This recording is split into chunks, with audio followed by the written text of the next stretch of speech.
for me, what I would tell you is if you want to network with people way out of your league, figure out a way to be useful to all of them. And you do so, you get invited to everything. Here's a question that and I had this, I was wondering this too, when I started moving here and stuff like that. And tell me if you had the same thought.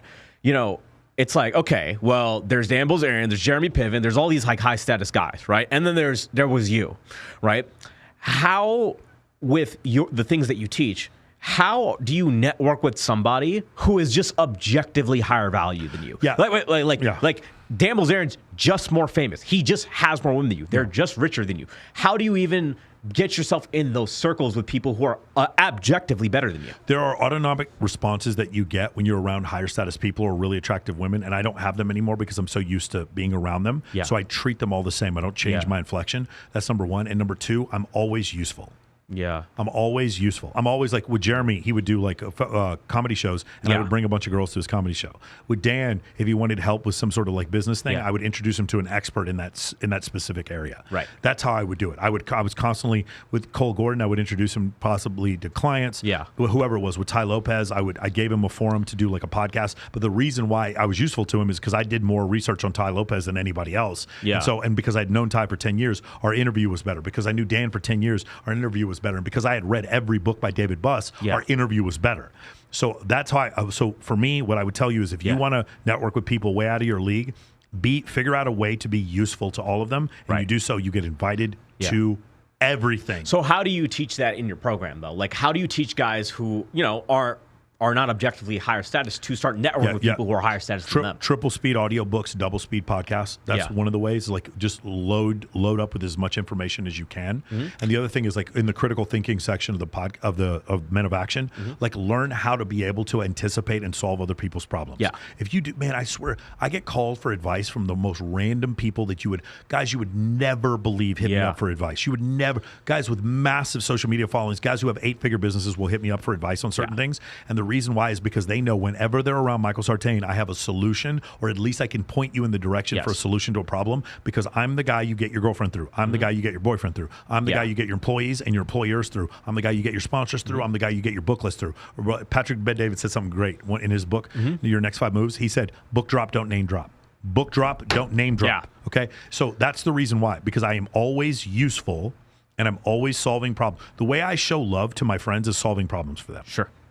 And so that's my way of communicating. I don't say, "Hey, bro, I love you." I say, "I solve your problem." It's like you're having trouble with your girl. Let me explain to you how to deal with this. So we're going to write shorter text messages with her. We're going to be less reactive to it, and I'm going to teach you where we're going to go, where you're going to meet 10 other girls like her, so she understands that that you're the scarce resource, she's not. And then when you get to that point, then he's like, "Oh man, thank you for." And I talk to him exactly in the pitch and tone and tenor that I'm speaking right now. Yeah. Very calmly. I don't change it because they're high status, right? I don't use a bunch of verbal crutches. My eyes don't get big. My palms don't get sweaty. Yeah. And because I've done that so many times, I know exactly. If I ever met Elon Musk, I know exactly what I'd ask him about. Yeah. I'd be like, what are you going to do about the radiation shielding when you put that first group up on Mars? Are you going to put it underground, et cetera? What in material physics is going to help you to blah? I would ask him these questions, and in his mind, he'd be like, holy shit, this guy actually knows what he's talking about. That's what I would do because I studied astrophysics in college. Yeah. So that's what I would do. Whenever I talk to Dan, we shoot the shit or whatever, but I'm always trying to say, how can I provide value to my friends? Yeah, and that raises your status in that person's eyes. Your status is contextual. Yes. Right? Obviously, from a third person perspective, yes, Dan Bilzerian's higher status than us. But you have to see it from the person's perspective. Yeah. From his perspective, we're helping him. We're solving this problem. We're introducing them to their girlfriend, whatever the thing is going to be. So your status raises in their eyes. And that's how you bridge that gap. I got another thing for you. I have several friends that are worth several $100 million. And whenever I hang out with them, one of the common issues that they have is they're not quite sure who's really their friend. Yeah. So I have a couple of friends of mine, of my friends that are worth over $100 million. Whenever I hang out with them, I never ask them for girls and I never ask them for money, ever. What I do, though, is every time I'm always introducing them to new people. Yeah. And it usually takes a couple of years, but after a while, they're like, oh, Michael's actually my friend. He's just trying to solve problems for me. Yeah. He never asks me for anything. I love this guy, and that's why I've become friends with so many of them. But what am I doing? What am I getting out of the relationship? And the answer is they got $100 million somehow. I just want to learn. Just teach me what you did. Yeah. Teach me. That's all I'm asking for. And if I'm one of those people, I don't feel used because Michael's asking me a question. I actually feel privileged, and I feel complimented. I feel like happy about the fact that he thought so highly of me that he was willing to ask me a question on how to make money or how to make this more successful. 100%. And I think what a lot of people overlook is like the skills needed to, what you teach guys, right? Like to meet the women that they like, but also for you to meet those high status guys are the same skills. Yeah. So when you get the highest level of sales, yeah. when you get the highest level of interpersonal communication, the highest level of intersexual dynamics, and the highest level of dating, they're the same skills. Yeah. A great example is if you ever read Oren Klaff's books. I was just about to say that. He talks about eliminate neediness and avoid beta behavior. Those are those are textbook words out of a dating book. So, but it's the same thing. If you are meeting a higher value person and you do what most guys do and they don't even realize it, right? Like, what do most people do when they go to a business conference, right? They're like, there's always like this 10% of wealthy guys. A lot of people are trying to sell them, work with them. But if you meet them at a high value event, you meet them at a cool place, you meet them at a party with a bunch of hot girls, he's going to fucking treat you differently. It's because your status is different, your frame is different. It's the same things that we've been talking about in our podcast. I'm giving away the end here, but if you get to the end of Men of Action, one of the things, the homework assignments I give you is to sneak into a place you're not supposed to get into. Oh, yeah. And if you guys have ever been to a conference with me, I always go backstage, even when I'm not supposed to go backstage.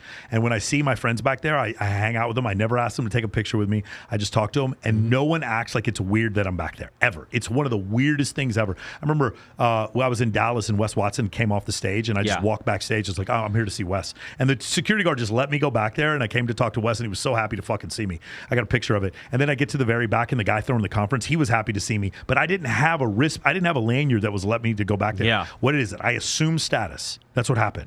And I act normal in those situations. Yeah. It's the reason why. And you treat them all the same. It's the reason why. Dude, we went to, me and Kylie went to see Rufus Du Sol on Saturday. And when we went there, you were standing right behind me. Are we talking this weekend? Yeah.